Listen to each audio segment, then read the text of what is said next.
আমরা এর আগের দিন রামায়ণের যে ভূমিকা দেখেছি, আজকে আমরা মহাকাব্য হিসেবে রামায়ণকে কতটুকুনি চিনতে পারব তারই একটি কথোপকথন। সত্যি কথা বলতে কি, মহাভারতের কথা যখন আমরা পড়ি, 1,00,000 শ্লোক নিয়ে যখন আমরা কাজ করি, তার তুলনায় রামায়ণ 1/4 শ্লোক নিয়ে গড়া একটি মহাকাব্য। আমরা এইভাবে যদি ব্যাপারটাকে দেখি, শব্দ, রামায়ণে যে শব্দগুলোকে বাল্মীকি পছন্দ করেছেন, সেই শব্দের অনুগত্য, সৎ অসতের, ভালো মন্দের মধ্যে দ্বন্দ্ব, দেবতাদের জগৎ, এগুলো যদি আমরা আলাদা আলাদা করে বিশ্লেষণ করি, তাহলে যে এপিক ধর্ম, তাহলে যে মহাকাব্যিক ধর্ম, সেটাকে আমরা স্বচ্ছন্দে বুঝতে পারব। প্রথমে আমরা বলি দেবতাদের জগৎ। রামায়ণের দেবতারা নিশ্চিতভাবে বৈদিক যুগের পরবর্তীকাল, মানে উত্তর বৈদিক যুগে ব্রহ্মা, বিষ্ণু, মহেশ্বর ছাড়াও অনেক দেবতা, উপদেবতা, কিন্নর, গন্ধর্ব প্রভৃতি নানা শ্রেণীর দেবতাদের কথা আমরা দেখতে পাই। মর্যাদা অনুযায়ী, ক্ষমতা অনুযায়ী তাদের স্তরের কথা। 3 প্রধান দেবতা একেবারে স্বতন্ত্র, তার থেকে যারা 3 দেবতা, তাদের যেহেতু দ্বন্দ্ব, সংঘাত, এদের মধ্যে থাকেন প্রধান 3 দেবতা। আমরা জানি যে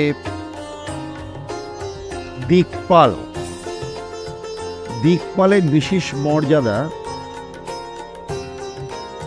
আমরা রামায়ণে দেখতে পাই। এদের মধ্যে পূর্ব দিকের অধিপতি ইন্দ্র, উত্তর দিকের কুবের, পশ্চিম দিকের বরুণ, দক্ষিণ দিকের যম। যখন সমষ্টিগতভাবে এদের কথা বলা হয়, তখন দেখি এদের বহু অনুচর রক্ষী রয়েছেন, যারা তাদেরই মতো অমরত্বের অংশীদার। তা সত্ত্বেও কোনো কোনো মানুষ, মরক প্রাণী, ঈশ্বরের সমপর্যায়ে উঠতে সমর্থ হন। যেরকম কুবের, বিভীষণ, তাদের পুণ্য এবং তপস্যার জন্যে অমরত্ব তারা পুরস্কার পেয়েছিল। দেবতাদের আর একটা বর আছে, যেটি প্রায় অমরত্বের তুল্য। একে বলা হয় দীর্ঘায়ু। ইন্দ্র এই বর সুনক্ষেপকে দিয়েছিলেন এবং ব্রহ্মা বিশ্বামিত্রকে। বিভিন্ন পাঠ থেকে আমরা বুঝতে পারি যে দীর্ঘম আয়ু অর্থ হলো এই বরপ্রাপ্ত ব্যক্তি নিজেই নিজের মৃত্যুক্ষণ নির্ধারিত করতে পারবেন। ব্রহ্মা তাই বিশ্বামিত্রকে বলছেন, ব্রহ্ম ঋষিত্বম অনুপ্রাপ্ত তপসা পশ্যি দুর্লভম প্রীত স্বচ্ছন্দমরণং দদামি তব চিৎসিতম। ব্রহ্ম ঋষি তম অনুপ্রাপ্ত তপসা অসি দুর্লভম প্রীতঃ স্বচ্ছন্দ মরণং দদামি তব চিৎসিতম। তপস্যার দ্বারা তুমি দুর্লভ ব্রহ্মত্ব লাভ করেছ। আমি তোমার প্রতি প্রীত হয়ে তোমার ইচ্ছানুযায়ী স্বচ্ছন্দ মরণ বরদান করলাম। এখানে একটা কথা, আমরা যদি কন্টেম্পোরারি সোসাইটি থেকে এই বিষয়টাকে ধরে রাখি, স্বচ্ছন্দ মরণম, দেখতে পাবো আমাদের যখন আমরা মৃত্যু চাইছি, যখন আমরা আমাদের যে রোগের কষ্ট, যখন আমাদের মনের কষ্ট অসহ্য হয়ে যাচ্ছে, যখন আমরা মৃত্যুটা চাইছি, তখন আমরা মৃত্যুকে বরণ করতে পারছি না, কারণ সেটা লিগ্যাল নয়। শুধু লিগ্যাল নয় তাই নয়, আমাদের যে প্রাচীন ধারণা আত্মহত্যা মহাপাপ, অথচ আমরা দেখতে পাচ্ছি রামায়ণে তপস্যার দ্বারা তুমি দুর্লভ ব্রহ্মত্ব লাভ করেছ। আমি তোমার প্রতি প্রীত হয়ে তোমার ইচ্ছানুযায়ী স্বচ্ছন্দময় আমি বর দান করলাম। দেবতাদের তুষ্ট করার নানা রকম পদ্ধতি আছে। যখন হীন দেবতারা প্রধান দেবতাগণের শরণার্থী হন, তখন তারা বিনীতভাবে তাদের কাছে উপস্থিত হন, তাদের প্রশস্তি করেন এবং সাহায্য প্রার্থনা করেন। ব্রহ্মাকে অনুরোধ করতে গিয়ে তারা অনেক সময় লক্ষ্য করেন যে তিনি আগেই বরদান ও প্রতিশ্রুতি দেবার জন্য অসহায়। তারা যখন রাক্ষসদের বিরুদ্ধে শিবের সাহায্য চান, তখন তিনি এ বিষয়ে হস্তক্ষেপ করবেন না বলে প্রত্যাখ্যান করছেন। আর বিষ্ণু দেবতাদের প্রার্থনা শোনেন, তিনি রাক্ষসদের পরাজিত করে লঙ্কা থেকে বিতাড়িত করেন। কিন্তু ইন্দ্র যখন তাকে অনুরোধ করেন রাবণকে আক্রমণ করার জন্য, বিষ্ণুর ইচ্ছা প্রতিহত হয়। এক্ষেত্রে বিষ্ণু হস্তক্ষেপে অপারগ হয়ে তিনি প্রতিশ্রুতি দেন, বাধা দৌড়লেই তিনি রাক্ষসকে পরাজিত করেন।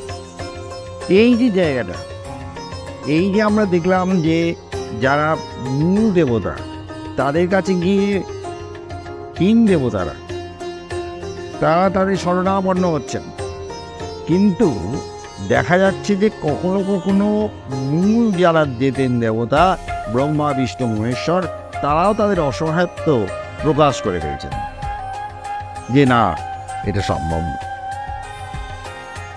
দেবতাগণের ইচ্ছেদের নমিত করার দুটো উপায় মানুষ এবং রক্ষকুলের আছে। সেটা হলো কি? তপস্যা এবং যজ্ঞ। তপস্যাটা কি? তপস্যাটা হলো একাগ্রতার প্র্যাকটিস, অভ্যাস। তপস্যা বলতে আমরা বুঝি একাগ্রতার অভ্যাস। এটাকে যদি আমরা একটুখানি তলিয়ে ভাবি, দেখব যে একাগ্রতা কোথায় প্রয়োজন হয়। আমি কোনো একটা পাঠ নিচ্ছি, আমার একটা অ্যাসাইনমেন্ট করতে হবে, আমার কোনো একটা প্রশ্নের উত্তরগুলো ঠিকঠাক মতো এক জায়গায় জড়ো করে লিখে নিতে হবে। তো যখন একাগ্রতার প্রয়োজন, এই একাগ্রতাটার যে পদ্ধতিতে আমরা অভ্যাস করি সেটাকেই বলা হয় তপস্যা।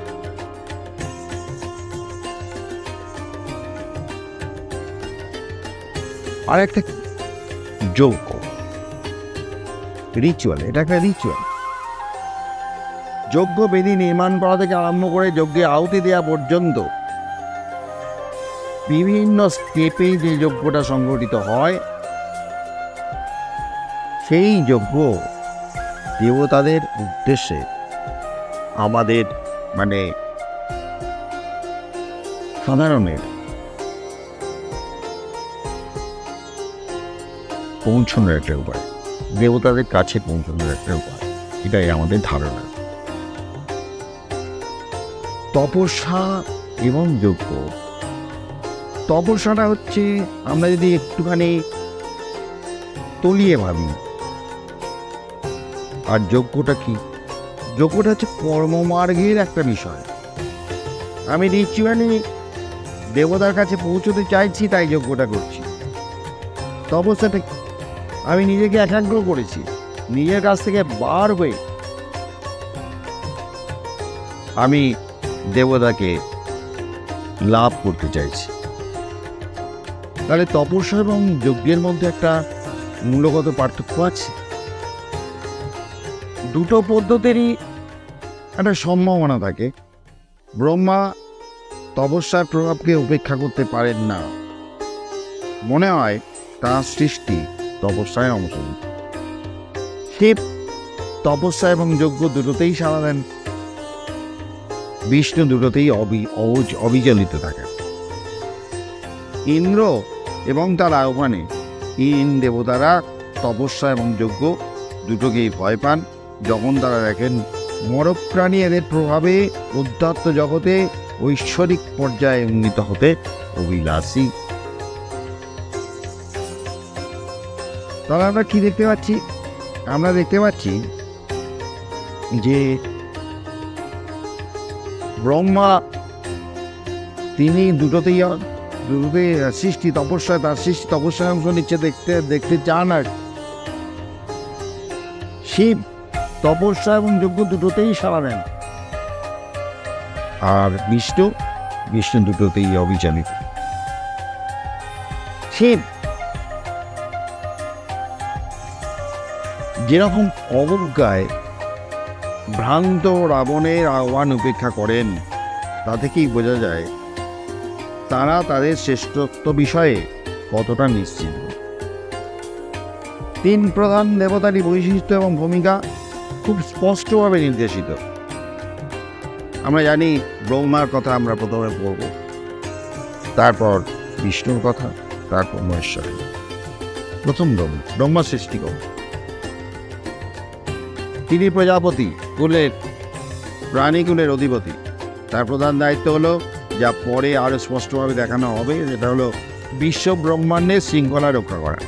বৃষ্টি হচ্ছে, কুয়াশা হচ্ছে, মেঘ করেছে, উষ্ণতা একটা জায়গায় পৌঁছে গেছে। আমরা জানি যে ধর্মতত্ত্ব থিওলজি, এই ধর্মতত্ত্ব নিয়ে পড়াশুনো করার জায়গা খুব কম। পড়াশুনো করার জায়গা, স্টাডি করার জায়গা, গবেষণা করার জায়গা যেটা আছে, সেটা হলো কি? সেটা হচ্ছে কর্মের সাধারণীকরণ। ধর্ম নিয়ে সত্যিকারের বিশ্লেষণমুখী কাজ খুব কম দেখা যায়। সব জায়গায় আমরা দেখতে পাচ্ছি ধর্ম শব্দটা সাধারণ মানুষের সঙ্গে যখন সম্পৃক্ত হয়ে যাচ্ছে,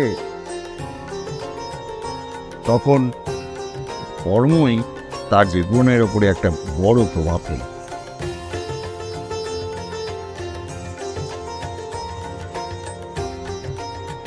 বিশ্ব ব্রহ্মাণ্ডের বিবর্তনে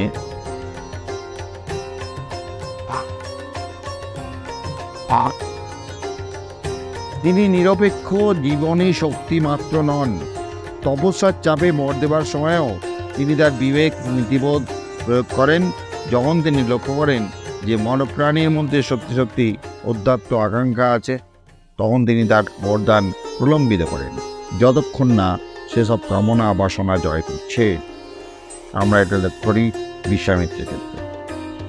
অধ্যাত্ম ব্যাপারে তার পক্ষপাতিত্ব ভালোভাবে লক্ষ্য করি রাবণ এবং বিভীষণ প্রসঙ্গে তার দৃষ্টিভঙ্গির পার্থক্য। তারা দুজনেই তাদের ভ্রাতা কুম্ভকর্ণের সঙ্গে তপস্যা করছিলেন। রাবণকে নিঃশর্ত অমরত্ব দানের অস্বীকৃত হয়ে ব্রহ্মা বিভীষণকে বললেন বর প্রার্থনা করতে। পুণ্যবান রাক্ষস উত্তর করলেন,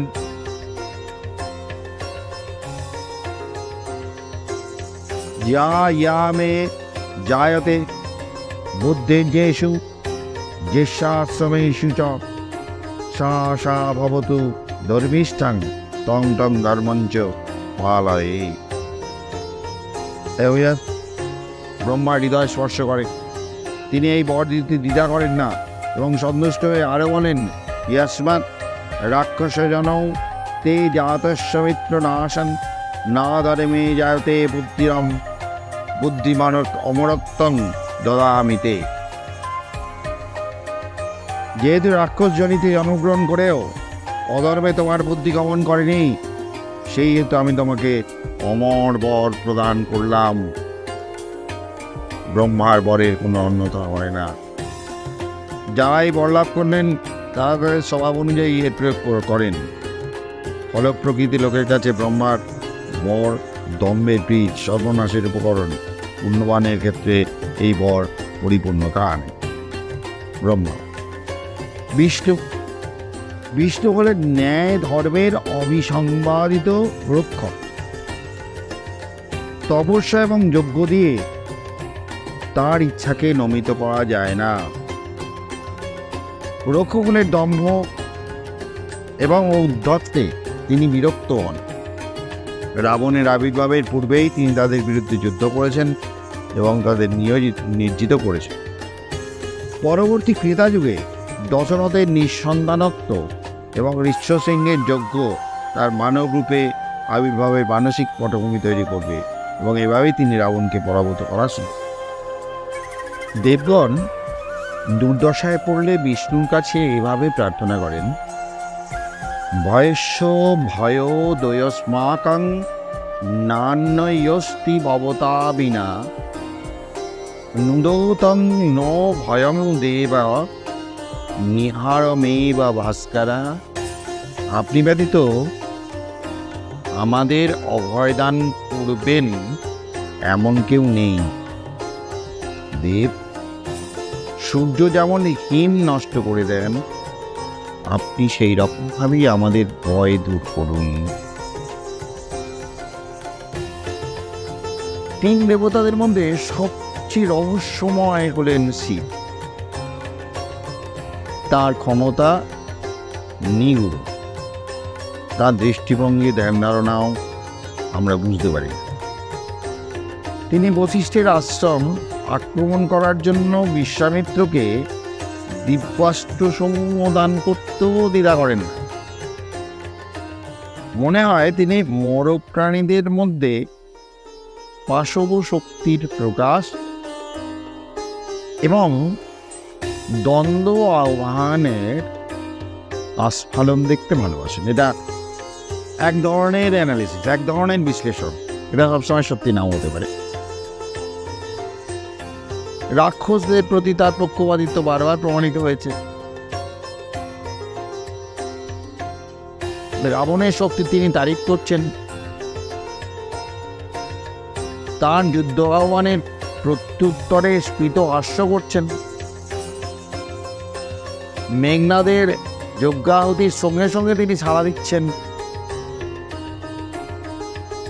রাক্ষসদের বিরুদ্ধে দেবতাদের যুদ্ধে তিনি হস্তক্ষেপ করতে অস্বীকার করছেন। এই যে ভিন্ন একটা মানসিকতা বলতে পারি, ভিন্ন একটা স্তরের মানসিকতা বলতে পারি, সেই জন্য অনেক সময় শিব আমাদের কাছে অচেনা লাগে, অস্পষ্ট লাগে। ইন্দ্রকে বন্দী করেছিলেন মেঘনাদ, রাবণ নন। কারণ মেঘনাদ শিব প্রদত্ত মায়াজাল প্রয়োগ করেছিল। তার মানে কি, রাক্ষসদের প্রতি শিবের পক্ষপাতিত্ব প্রমাণিত অ্যাকর্ডিং টু বাল্মীকি রামায়ণ।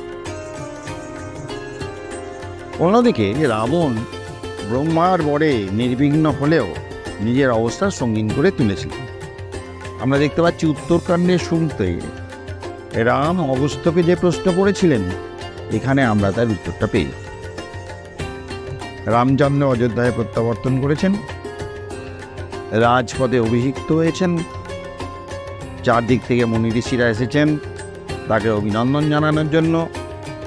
তিনি তার স্ত্রীকে নিয়ে সুখে স্বাচ্ছন্দ্যে রাজত্ব করবেন, মহাবিজয়ের ফললাভ করছেন দেখে তারা সুখী, রাবণ জয়ের জন্য তারা তার প্রস্তুতি করছেন। কিন্তু সঙ্গে সঙ্গে তারা বলছেন, যুদ্ধে আপনি যে রাবণকে পরাভূত করেছেন এর বেশি কথা কি? ইন্দ্রজিৎ নিহত হয়েছে। ইন্দ্রজিতের নিহত হওয়ার কথা শ্রবণ মাত্রই দেবতারা বলছেন তারা অতিশয় বিস্মিত হয়েছেন, কারণ ওই শ্রেষ্ঠ রাক্ষস অতিশয় মায়াবী এবং সকল যুদ্ধে সকল প্রাণীর অবধ। আমরা যদি বলি যে ইন্দ্রজিৎকে এমন একটা জায়গায় দাঁড় করানোর জন্যে দায়ী কি, সেটাকে আমরা বলতে পারবো অবশ্যই শিব প্রদত্ত বর।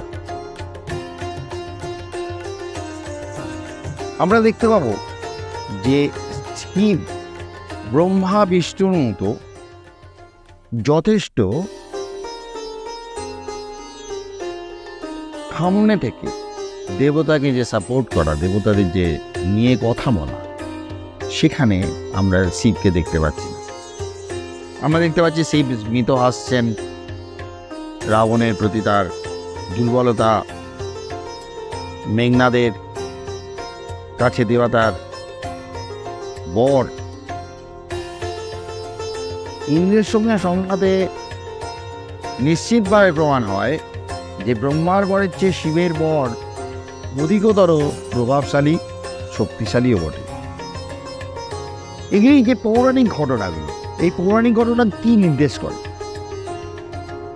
আমরা গল্পের মতো পড়ছি, গল্পের মতো পড়তে গিয়ে দেখতে পাচ্ছি যে দেবতা, দেবতাদের আবাস, মূল দেবতা, তিন দেবতা, দেবতাদের দেবত্ব আরোপ করা, দেবতাদের বর প্রদান করা, দেবতাদের এক পক্ষ নিয়ে কথা বলা, এগুলো আমরা দেখতে পাচ্ছি। এর যে নির্দিষ্ট উদ্দেশ্য, সেই উদ্দেশ্য এবার আমাদের খুঁজে দেখতে হবে। যেমন আমরা দীর্ঘ রামায়ণ আলোচনা করতে পারবো না, আমরা যেটুকুনি আলোচনা করবো সেটুকুনি হচ্ছে যে রামায়ণের যে অংশগুলো আমাদের কাছে খুব পরিচিত এবং সেগুলোর বিশ্লেষণ করে তার ভেতরের যে কথাগুলো সেগুলো আমরা কীভাবে নির্ণয় করতে পারব। যেমন দেখা যাক, রামায়ণে যে ধর্মতত্ত্ব বিবৃত হয়েছে পৌরাণিক ঘটনার মধ্যে দিয়েই তো হয়েছে। এই রকমের বিবরণ মহাকাব্যের একটা স্বাভাবিক মাধ্যম, স্বাভাবিক প্রকৃতি, স্বাভাবিক ধর্ম বলা যেতে পারে। আর এইরকম পৌরাণিক বিবরণের মধ্যে দিয়ে যে প্রজ্ঞা দৃষ্টি ফুটে ওঠে, তাতে দেখা যায় যে বিশ্বব্রহ্মাণ্ডের অধিপতি ব্রহ্মা জগতের শৃঙ্খলা রক্ষা করাই তার কাজ। সেই নিয়মে রাজত্বের মধ্যে বিশ্বব্রহ্মাণ্ড জড়িয়ে চলেছে সৎ অসৎ, সত্য মিথ্যা, এদের মধ্যে যে দ্বন্দ্ব, এই দ্বন্দ্বের অন্তহীন প্রোটোটাইপ পাই পুরাণে বিষ্ণু এবং শিবের বৈরিতার মধ্যে। ব্রহ্মা এসবের বিরোধের উঠতে থাকেন, এসব বিরোধের উঠতে থাকেন, কেননা তিনি স্বয়ং সব সৎ এবং অসতের সৃষ্টি। আমি সৃষ্টি করলাম, আমি সতের পক্ষ নিলাম, আমি সৃষ্টি করলাম, আমি অসতের পক্ষ নিলাম, এটা তো হতে পারে না। তাই ব্রহ্মা এই সমস্ত বিরোধের উপরে থাকে। আমরা একটা যদি প্রভাব টানি, একটা যদি আমরা এই প্রভাবের কথাগুলো যদি আলোচনা ঠিকঠাক সমত করতে পারি, ব্রহ্মা তার যে ঐহিক প্রতিরূপ সেটা হতে পারে রাবণ এবং বিভীষণ, বিষ্ণু, রাম, শিব, ইন্দ্র। এবারে আমরা চিনব সে শব্দের অমহত্ব বলতে কি বলি। প্রাচীন মহাকাব্যের মতো ভারতীয় মহাকাব্যেও উচ্চারিত শব্দের ওপর অমহত্ব আরোপিত হয়েছে অনেক সময়। আধুনিক জগতে সঙ্গে যদি আমরা একটা তুলনা করি, তাহলে হয়তো এই অমগত্যটা কিনতে আমাদের একটু অসুবিধা হবে। আদিম ও প্রাচীন সংস্কৃতিতে কোনো শূন্যগর্ভ শব্দ নেই। এই জায়গাটা খুব ইম্পর্টেন্ট। প্রত্যেকটা শব্দের নির্দিষ্ট অর্থ আছে। আমি যদি হুঙ্কার করি, হুঙ্কার ছাড়ি বলাই ভালো। আমি যদি কোমল কথা বলি, কথাগুলোর যে অমগত্য, কথা প্রত্যেকটা কথাই তার একটা নির্দিষ্ট অর্থ শুধু নয়, তার একটা নির্দিষ্ট ওয়েট, নির্দিষ্ট একটা দৃঢ়তা। প্রতিটি ব্যক্ত শব্দ শুধু তাৎপর্যপূর্ণ নয়, শব্দের এই অনগত্যে বিশ্বাস মনে হয় প্রাকলিপি যুগের সংস্কৃতিকে প্রকাশ করে, যখন মুখের কথাকে ধরে রাখার জন্য কোনো লিখিত রূপ ছিল না। আমরা যদি ইনস্ক্রিপশানে যাই, আমরা দেখব যে আমি খুব কষ্ট করে একটা পাথরের ওপরে টাইলার দিয়ে, ধারালো অস্ত্র দিয়ে আমি লিখছি। সেই শব্দটা যদি অমোঘ না, সেই শব্দটা যদি চয়নে ভুল থেকে যায়, আমার উপায় নেই ওই শব্দটাকে মুছে আমার নতুন শব্দটা মানে ইনস্ক্রাইব করা। তাই প্রাচীন, যদি ভারতের কথাই শুধু ধরি, প্রাচীন ভারতে শব্দের অবগত একটা ইম্পর্টেন্ট জায়গা। আমরা পুঁথি যা দেখতে পাই আজকে, সেই পুঁথিতে যে শব্দ ব্যবহার করা হয়, সেই শব্দে অনগত্য ভেরি ইম্পর্টেন্ট। আমরা ওই পুঁথিগুলোকে যদি আমরা বিশ্লেষণ করে দেখতে পাই, একটা শব্দের জায়গায় আরেকটা শব্দ লাগানো যে যায় না তা নয়, কিন্তু যখন শব্দের একটা বিস্ফোরণ ঘটে গেছে, আমরা যখন সব ব্যবহার করতে পারছি, বড় বড় অভিধান যখন আমাদের কাছে এসে পৌঁছে যাচ্ছে, তখন আমরা বিকল্পের কথা ভাবতে পারছি। কিন্তু যখন অভিধান ছিল না, যখন শব্দ তৈরি হতো, সেই সময় এই শব্দের যে ধারণা, এই শব্দের ধারণা ছিল অন্যরকম। শব্দ এখানে বাস্তবকে মূর্ত করে তোলে এবং এই ধারা স্থায়িত্ব লাভ করে। শব্দের প্রতি শ্রদ্ধা প্রত্যেক কবির, প্রত্যেক লেখকের থাকা শুধু বাঞ্ছনীয় বলে দিলে হবে না। এনসিয়েন্ট ইন্ডিয়া থেকে আমরা প্রয়োগ দেখতে পাচ্ছি শব্দের প্রতি শ্রদ্ধা। শব্দকে তোমার শ্রদ্ধা করতে হবে, শব্দকে তোমার ভালোবাসতে হবে, শব্দ তবেই তোমার কাছে এসে দাও, আদারওয়াইজ আসবে না। জেনেসিস, যাকে আদি পুস্তক বলা হয়, প্রথম পৃষ্ঠায় সৃষ্টিশীল বাক্যের প্রত্যক্ষ রূপণ হিসেবে বিশ্ব সৃষ্টির বিপ্লব দেখা হয়েছে। ঈশ্বর কহিলেন আলো হোক এবং আলো হইল। পয়গম্বর ঈসা স্বয়ং যিশুর কাছ থেকে শব্দের অভ্যর্থতা বিষয়ে স্বীকৃতি আদায় করেছেন।